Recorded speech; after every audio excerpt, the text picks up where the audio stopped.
안녕하세요. 초간단 파이썬 독자 여러분 반갑습니다. 조인성입니다.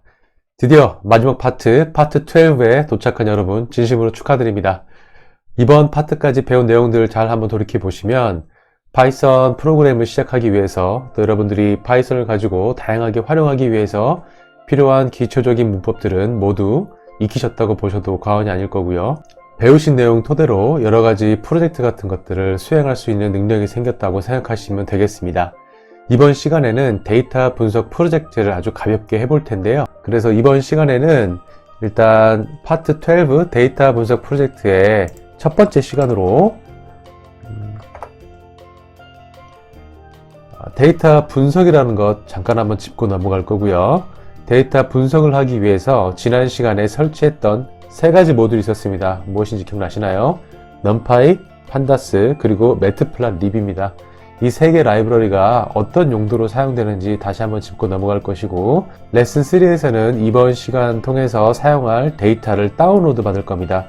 여러분이나 어떤 사람들한테도 다 공개되어 있는 공공 데이터를 사용할 것이고요. 그 데이터를 다운로드 받아서 레슨 4에서는 그 데이터를 파일로 떨어졌을 거예요.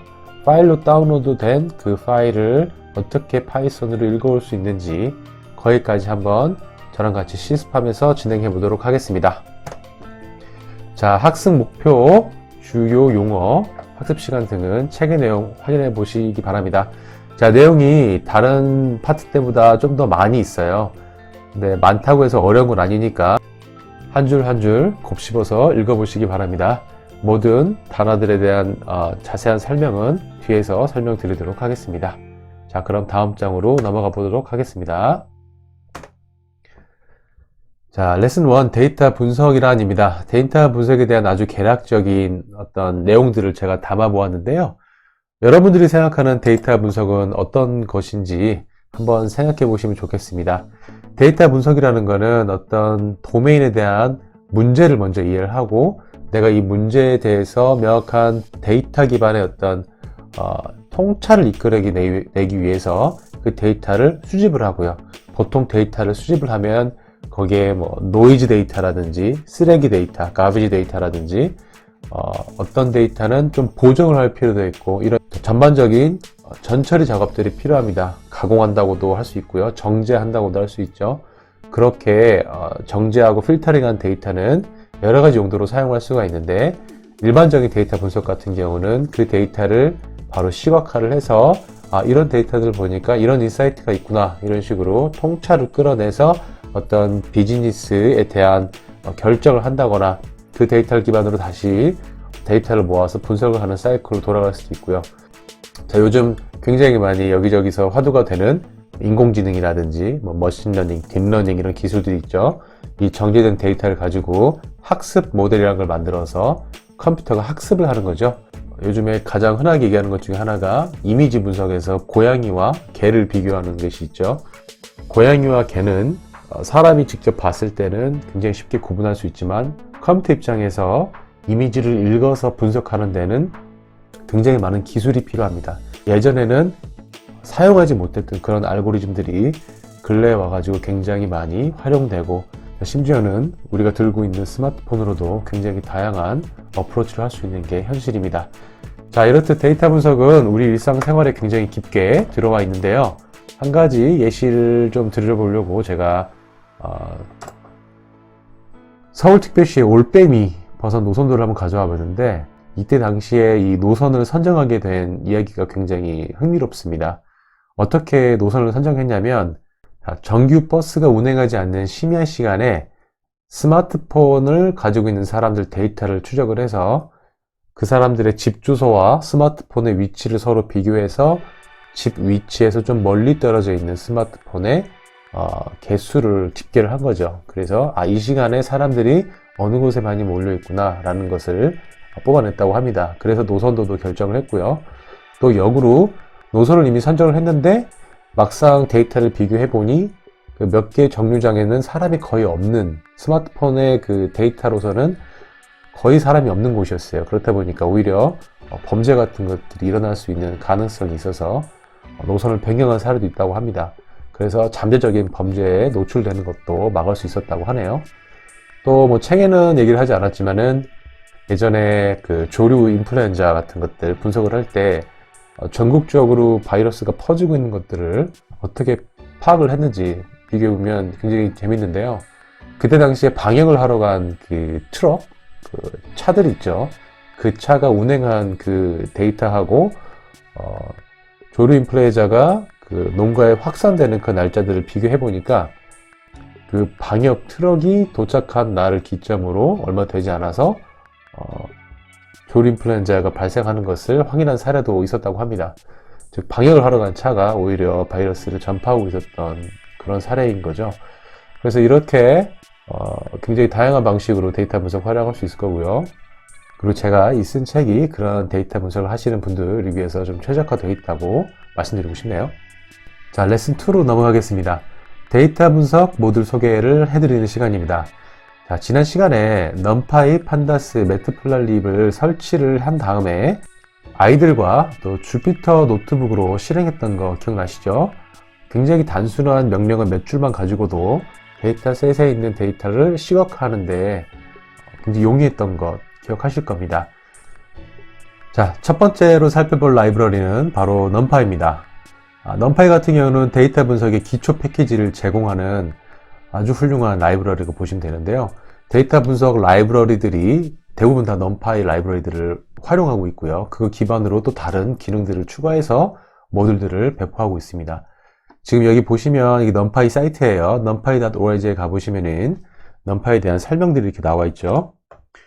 보면 넘파이는 기초적인 패키지, 뭐를 위해서 과학적인 컴퓨팅을 위한 기초적인 패키지를 제공하고 있다라고 얘기를 하고 있고요. ND어레이라는 아주 강력한 배열 객체를 제공하고 있고요. 또 굉장히 다양하고 범용적인 아주 세밀함까지 제어할 수 있는 그런 함수 같은 것들 제공하고 있고, 뭐 선형대수라든지 또 랜덤 함수 같은 거, 숫자를 지난 시간에 50개 난수 발생했던 거 혹시 기억하시나요? 그것도 넘파이에 있는 함수를 가지고 했었죠. 그런 난수 발생할 수 있는 능력 같은 것들을 제공하고 있습니다. 여러분들이 데이터 분석하는데 반드시 사용해야 될 도구 중 하나입니다. 자, 두 번째로 알아볼 분석 라이브러리는 판다스입니다. 이름이 참 재밌죠? 판다스는 데이터 분석 관련된 엄청나게 많은 기능들을 제공해요. 지난 시간에 판다스에서 제공하는 시리즈라는 그런 데이터 타입이 있었죠. 그 타입에다가 데이터를 집어넣고 플러팅, 즉 그래프를 그렸던 기억이 나실 겁니다. 자, 판다스 같은 경우에 제공하는 가장 대표적인 데이터 타입이 뭐 시리즈라든지 데이터 프레임 같은 게 있어요. 시리즈 같은 경우는 우리가 배웠던 파이썬의 기초 데이터 타입 중에 리스트가 있었죠. 리스트와 투표로 있었는데 그거의 좀 더 진보적인 버전이라고 생각하시면 되고요. 데이터 프레임은 우리가 배웠던 딕셔너리 있죠. 딕셔너리의 조금 더 진보적인 버전이라고 생각하시면 되겠습니다. 대신 데이터 분석을 더 쉽게 하기 위해서 다양한 기능들이 더 달라붙어 있는 그런 데이터 타입이라고 생각하시면 되고요.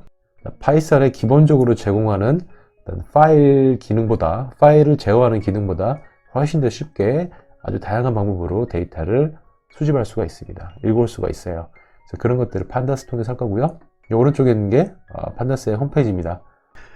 그래서 파이썬으로 데이터 분석할 때 반드시 사용하셔야 될 라이브러리 중에 하나고요. 그리고 오른쪽에 보이는 이 책 있죠. Python for Data Analysis. 이 책이 한국어로도 번역이 되었어요. 그리고 우리나라에서는 파이썬 커뮤니티에서 굉장히 잘 알려진 김영근 님이라고 계십니다. 그분께서 번역을 해서 계정 증부편까지 나와 있는 상황입니다. 여러분들이 제 책을 보고 나서 판다스에 대해서 좀 더 공부하고 싶다 하면 이 책의 번역판 사가지고 보시면 좋겠습니다. 자, 마지막으로 살펴볼 라이브러리는 데이터 시각화 라이브러리인 매트플라립입니다. 지난 시간에 저희 그 그래프 그렸을 때도 매트플라립을 활용했던 거 기억하시죠? 똑같은 데이터셋을 가지고 굉장히 다양한 그래프를 그릴 수가 있어요. 뭐 바 차트라든지 아니면 줄로 되어 있는 라인 그래프라든지, 또 여기 지금 오른쪽에 보시면 이런 식으로 어떤 색깔 있죠? 색깔의 차이로 데이터를 분석할 수도 있고, 이런 3차원 형태의 그래프를 그릴 수도 있습니다. 자, 그래서 여러분들이 데이터 분석을 할 때 가장 필요한 게 이제 시각화인데, 시각할 때 사용하시는 아주 전통적으로 잘 알려진 라이브러리라고 생각하시면 돼요. 매트플라립도 데이터 분석에서 가장 필수적인 기초적인 라이브러리라고 할 수 있겠습니다. 자, 좋습니다. 그럼 이번 시간에 우리가 사용할 공공 데이터 다운로드를 할 텐데요. 일단 시나리오를 한번 잡아볼게요. 그렇죠? 문제를 먼저 파악을 해야 된다고 말씀드렸죠. 제가 어떤 주제를 할까 되게 고민을 하다가 여러분들이랑 가장 친숙한 내용으로 해야 되겠다 싶어서 주제를 이렇게 잡아봤습니다. 대한민국 주 야간 자동차 사고 현황을 파악하여 주 야간 중 언제 사고 방지를 하기 위해 집중해야 되는지를 파악하겠다라는 거죠. 자, 이게 뭐냐면 자동차 사고가 빈번하게 발생을 하잖아요. 그러면 주간에도 발생을 할 거고 야간에도 발생을 할 건데 항상 뭐 주간 야간 모두 다 커버를 해주면 좋겠지만은 둘 중에 그래도 어느 시간대에 사고가 더 많이 발생하고 또 사망자가 얼마나 발생하는지를 파악을 해서 만약에 내가 정부라면은 그쪽에 뭐 예산을 더 투입한다든지 조치를 취하는 행위를 하겠다라는 게 우리가 지금 풀어야 될 문제입니다. 자, 그래서 이 데이터를 확보하기 위해서 가볼 곳이 어디냐면 바로 공공 데이터 포럼입니다. 혹시 들어보셨나요? 그래서 이 장소를 가보시면 지금 보니까 신종 코로나 바이러스 감염증 관련된 이런 정보들도 공유를 하고 있고요. 요즘에 마스크 판매, 마스크 구매하는 게 쉽지가 않죠. 그런 정보들도 제공을 하고 있어요. 자, 여기 들어가셔가지고 도로교통공단 교통사고 통계라는 글자로 검색을 한번 해보겠습니다. 자, 두 건이 나왔죠. 책에 나왔듯이 우리가 사용할 데이터는 첫 번째 데이터입니다. 그래서 이 CSV 데이터를 다운로드를 받을 거예요. 이걸 다운로드를 어떻게 받으시냐면 일단 이걸 눌러서 이 페이지로 들어와 주시고요. 이 페이지에서 뭐 전부 다 다운로드 받을 수도 있는데 지금 우리 같은 경우는 이 CSV 파일 하나만 있으면 돼요. 그래서 멀티 다운로드에 CSV 이렇게 해볼까요? 여기 멀티 다운로드 버튼에 CSV 클릭해서 다운로드 버튼 눌러볼게요. 자, 그러면 데이터를 어디 저장할지 지금 뜨죠? 저 같은 경우는 OS 세팅을 항상 이렇게 해서 다운로드 위치를 항상 물어보는데요. 여러분들도 아마 다운로드 폴더 밑으로 떨어질 겁니다. 그래서 저장 버튼 누르겠습니다. 그러면 지금 다운로드가 다 됐죠? 들어볼까요? 자, 파일이 다운로드가 잘 되었으면 나중에 불러오기 좀 편하게 파일명을 좀 자르겠습니다. 이거 리네임을 해서요. 이 앞에 거는 지우죠. 그래서 교통사고 2013, 2019, 0910.csv 파일로 이렇게 한번 해볼게요. 그리고 이 파일 내용을 이 홈페이지에서도 이렇게 미리 보기로 보실 수가 있는데 그냥 다운로드 받으시면 저 같은 경우는 이 메모 패드로 열리게끔 되어 있거든요. 메모 패드로 여셔도 돼요. 이거 오른쪽 클릭하셔서 연결 프로그램 메모장 메모 패드로 여시면 데이터가 어떻게 생긴지 확인하실 수가 있어요. 그렇죠? 잠깐 데이터 볼까요? 자, 이렇게 여기 쉼표 보이시죠? 쉼표로 데이터 항목을 구분해서 텍스트 형태로 다운로드 할 수 있는 그런 파일들을 보통 CSV 파일이라고 해요. 구분자가 쉼표인 거죠. 이 첫 번째 줄은 이 각 컬럼이죠. 지금 행과 열이 있으면 이 열에 대한 이름이라고 생각하시면 됩니다. 그래서 첫 번째 열의 데이터는 컬럼은 월이다. 월의 내용이고 그 다음에 주간이냐 야간이냐 구분을 하고 있고 주간이냐 야간이냐 이렇게 지금 보여주는데 실은 굉장히 데이터가 직관적이진 않죠. 그렇죠. 그래서 여기 보면은 1월에 사고 건수가 몇 건이 있고 사망자 수, 부상자 수가 몇 건씩 있다라고 보여주고 있죠. 지금 보니까 이 세 줄이 1월의 내용입니다. 자, 첫 번째 줄은 사고 건수를 얘기하는 거고 두 번째 줄은 이 사고로 인해서 사망한 사람의 숫자, 세 번째 줄은 부상자 수. 그래서 이렇게 세 줄이 한 묶음, 그죠? 2월 세 줄 한 묶음, 3월 한 묶음 이런 식으로 해서 보시면 데이터가 12월까지 들어있죠. 2013년도에 12개월의 데이터가 다운로드 된 것을 확인할 수가 있습니다. 자, 그럼 지금 데이터가 여기 다운로드 있는데 여기 있으면 물론 여기서도 읽어볼 수 있겠지만은 조금 더 찾아보기 편하게 하기 위해서 D 드라이브에 프로그래밍 파일들 저장했던 폴더 기억하시죠? 뭐죠? 파이썬 프로그래밍. 그렇죠? 이걸로 옮기겠습니다. 여기다가 폴더 하나 만들게요. 폴더를 데이터 이렇게 만들겠습니다. 그러고 나서 더블 클릭해서 여기에다가 데이터를 이렇게 복사해서 넣을게요. D 드라이브에 파이썬 프로그래밍 데이터. 그렇죠? 이 위치에 요 CSV 파일 요 이름으로 지금 다운로드 받았습니다. 자, 그럼 이 파일 한번 읽어봐야겠죠? 어떻게 읽어오는지 레슨 4에서 한번 살펴볼게요. 자, 이제 지난 장에서 배웠던 주피터 노트북이 다시 나올 차례입니다. 자, 주피터 노트북 어떻게 실행하는지 기억나시나요? 커맨드 라인에서 명령어 쳤었죠? 혹시 기억이 잘 안 나시면은 11-6절 다시 가서 한번 살펴보시고요. 제가 링크 걸어놓을 테니까 올라가서 한번 보시면 또 좋겠습니다. 자, 그러면 새 노트북 만들게요. 위에서 파이썬 3 클릭하고요. 탭이 하나 열리면서 새로운 주피터 노트북이 생기죠. 자, 타이틀부터 만들어 볼까요? 타이틀을 그대로 하겠습니다. 12장 공공 데이터 분석 실습. 그죠? 이렇게 해볼게요. 이렇게 해서 그죠? 이네임. 그죠? 이름이 잘 변경이 되었죠. 그럼 여기서 파일 불러올 건데요. 자, 우리가 어떤 모듈을 사용할 거냐면 판다스 모듈을 사용할 겁니다. 판다스 모듈을 사용하려면 어떻게 해야 되죠? 임포트문 사용해야 되죠. 그죠? 그래서 엘리아스는 PD로 해가지고 임포트 판다스. 그죠? as PD 이렇게 한번 해볼게요. 자, 이거 그냥 엔터 치면은 텍스트 그냥 에디터 된다고 했죠. 뭐 눌러야 되죠? 컨트롤 엔터를 누르면 어떻게 돼요? 그 셀만 실행이 되고요. Alt 엔터를 치면은 실행이 되면서 아래쪽에 셀이 생성된다고 말씀드렸죠. 이렇게요. 자, 그러면 판다스 모듈이 지금 탑재가 돼서 실행돼서 1이라는 숫자가 보이고요. 두 번째 줄에 다시 셀이 생성된 거를 확인할 수가 있습니다. 자, 그 파일을 읽어오는 방법은 단순해요. 여기 보시면 이런 명령어가 있어요. 좀 복잡해 보일 수 있는데 일단 카피 앤 페이스트를 해보고 한번 읽어보도록 하겠습니다. 자, 소스 코드 한번 읽어볼까요?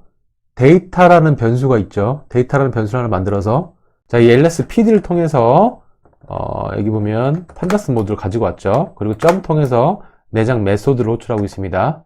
그죠? PD 모듈 누르고 점 누른 다음에 탭을 눌러 보시면 이 판다스 모듈에서 사용할 수 있는 다양한 이 내장 메소드들이 나오는 게 볼 수가 있죠. 여기서 지금 리드 CSV를 한 거죠. 이거 리드 CSV요.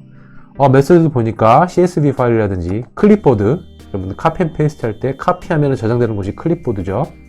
카피했던 그 데이터를 가져오거나 엑셀, HTML 파일, 그죠? 웹페이지 HTML 파일 있죠. 그 다음에 데이터에 가장 널리 사용하는 포맷이죠. JSON 파일도 가져올 수 있는 거를 어렴풋이 알 수 있겠네요. 그죠? 그래서 read CSV 메소드를 지금 썼고요. 지금 이제 함수가 이렇게 되죠. 자, 인수가 지금 2개 들어가 있죠. 자, 어떤 인수가 들어갔습니까? 첫 번째는 바로 파일 위치입니다. 그죠? 아까 전에 D 드라이브에 파이썬 프로그램의 데이터 그리고 이렇게 좀 짧게 만들었었죠. 지금 이렇게 파일이 들어왔고요. 그 다음에 뒤에 보면 인코딩이라는 게 나옵니다. 그러면서 EUCKL이 나오는데 아까 우리 데이터 봤을 때 한글 정보가 있었잖아요. 그 한글 정보를 제대로 입력하기 위해서는 인코딩 정보를 줘야 됩니다. 인코딩이라 하는 것은 문자마다 좀 가지고 있는 독특한 인코딩들이 있어요. 프로그램 랭귀지 자체가 영어로 구성이 되어 있기 때문에 영어를 입력할 때는 크게 문제가 안 됩니다. 근데 한글이라든지 중국어, 일본어 이런 언어들을 집어넣을 때는 그 문자를 표현할 수 있는 방법이 가짓수가 훨씬 많아지기 때문에 이 인코딩 정보를 제대로 줘야 그 정보가 깨지지 않고 들어오는 거 알 수가 있습니다. 자, 그래서 한번 읽어볼게요. 자, 다시 Alt Enter 눌러보겠습니다. 그러면 실행이 되죠. 데이터 파일 값 확인해 볼까요? 자, 지금 이 CS 파일 아까 어떻게 생겼었죠? 이렇게 생긴 텍스트 기반으로 쉼표로 구분되어 있었던 텍스트 파일이 이렇게 굉장히 이쁘게 아름답네요. 그죠? 딱 테이블 형태로 지금 들어가는 게 보이시죠? 이게 지금 판다스가 한 역할이에요. 굉장하죠? 자, 그럼 데이터 타입이 뭘까요? 그럴 때 사용하는 방법이 있는데요. 바로 타입이라는 메타 클래스를 사용하는 겁니다. 자, 메타 클래스라고 하는 건 뭐냐면 클래스들의 그냥 가장 끝에 있는 아버지라고 생각하면 돼요. 아버지 클래스인데 이 메타 클래스를 사용해서 마치 함수처럼 소괄호 열어주고요. 인수에다가 그 변수를 집어넣으면은 이렇게 그 데이터 타입이 무엇인지 바로 알려줍니다. 그래서 보면은 판다스의 코어의 프레임의 데이터 프레임이다라는 것을 확인할 수가 있습니다. 이 데이터 프레임이 제가 앞서 말씀드렸던 딕셔너리의 좀 진보된 판다스 버전이라고 생각하시면 돼요. 자, 이번 장 마무리하기 전에 4절에 있는 이 주의할 서 내용 한번 살펴보고 마무리하겠습니다. 자, 보면 파일 경로 잘못 입력하면은 에러가 발생한다고 얘기를 하고 있는데 한번 해볼게요. 자, 이 함수에서 파일명을 집어넣을 때 이게 10이어야 되는데 뭐 예를 들어서 11로 잘못 넣거나 아니면 뭐 숫자를 더 넣거나 이런 식으로 해서 파일이 없는, 그죠? 그 파일 경로를 잘못 입력한 경우에 어떻게 되는지 한번 살펴보겠습니다. 이 상태에서 자, 그냥 컨트롤 엔터 한번 눌러볼게요. 자, 지금 에러가 뜨죠. 자, 눈썰미가 좀 빠르신 여러분이라면 아마 문제가 무엇인지 바로 보이실 겁니다. 뭐라고 돼 있죠? 다른 복잡한 에러 로고들을 다 자세히 다 읽어보실 필요는 없어요. 필요한 것만 딱 보시면 됩니다. 첫 번째 줄에 바로 나오죠. File not found error. 파일을 발견할 수가 없어. 트레이스백 메시지들이 쭉 뜨는데요. 이게 지금 소스 코드 라인인데 내부 라이브러리에서 사용되는 코드 라인이거든요. 여러분들이 작성한 라인이 아닙니다. 그렇기 때문에 크게 신경 쓰지 않으셔도 되는데 맨 마지막 줄에 있는 에러 메시지만 주의 깊게 보시면 돼요. 보통 정확한 정보를 담고 있습니다. File not found error 나와서 그 파일 혹은 그 폴더가 존재하지 않아. 그러면서 그 위치를 좀 보여주고 있죠. 여기 보고 이게 9월 10일자였는데 11일자를 넣었구나. 바로 확인할 수가 있겠죠. 그러면 뭐 이런 식으로 하면 에러 없이 읽어오는 거 확인할 수가 있죠. 자, 그 다음에 주의할 사항은 뭐냐면 인코딩 정보를 누락하는 경우입니다. 여러분들 실수로 인코딩 정보를 입력하지 못하면 파일을 읽지 못하는 경우도 있고, 파일은 읽었지만 내가 원하는 글자들이 깨져서 들어오는 경우가 있는데, 지금 이것도 한번 해볼게요. 인코딩 정보를 집어넣지 않고 파일을 읽어온다고 한번 해보겠습니다. 자, 여기서 Shift Enter. 자, Shift Enter 누르자마자 바로 에러가 나죠? 그 보시면 유니코드 디코드 에러라고 떠요. 그죠? 맨 마지막 줄에 보면 이렇게 뜨죠? 자, 유니코드, 뭐 UTF-8 이런 것들이 뜨는데 이게 뭐냐면 전 세계의 공용 언어들을 표현할 수 있는 일종의 포맷이라고 생각하시면 됩니다. 근데 인코딩 정보를 주지 않으면 우리가 넣었던 한글이 읽히지가 않는다라고 얘기를 하는 거예요. 자, 인코드는 여러분 보통 동영상 뭐 인코딩 한다고 하잖아요. 그죠? 일종의 변환하는 작업이고, 디코드는 변환한 거를 다시 복호한다고 보시면 되는데, 암호로 따지면 암호화하고 다시 복호하는 과정입니다. 그런데 인코딩 정보를 주지 않으면 그 부분에서 에러가 발생을 한다라는 거죠. 그래서 파일을 읽으실 때 항상 인코딩 정보 주의해서 집어넣으셔야 된다는 거 제가 다시 한번 말씀드리겠습니다. 그리고 우리가 지금 모든 인코딩에 대해서 지금 다뤄보기에는 이 책 범위에서 굉장히 많이 벗어난 내용이니까 여러분들 혹시 궁금하시면 인터넷 한번 찾아보시면 좋겠습니다. 자, 좋습니다. 이번 장 내용 어땠나요? 좀 어려우셨나요? 그런데 막상 해보시면은 몇 줄 되지 않는 소스 코드로 굉장히 많은 일을 할 수 있다는 거 아시게 됐을 겁니다.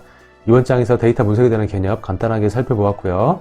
데이터 분석을 하기 위해서 가장 널리 사용되고 있는 파이썬 라이브러리 3개에 대해서 간단하게 알아보았습니다. 넘파이, 판다스, 매트플라립 3개였죠. 그 다음에 공공데이터 포럼에 접속을 해서 우리가 원하는 도로교통공단 교통사고 통계 데이터를 다운로드를 받았었죠. 그리고 우리가 가지고 있던 시나리오가 있었죠. 대한민국에서 발생하는 2013년도에 사고 건수 중에 주간, 야간 데이터를 가지고 통찰을 좀 끌어낼 생각입니다.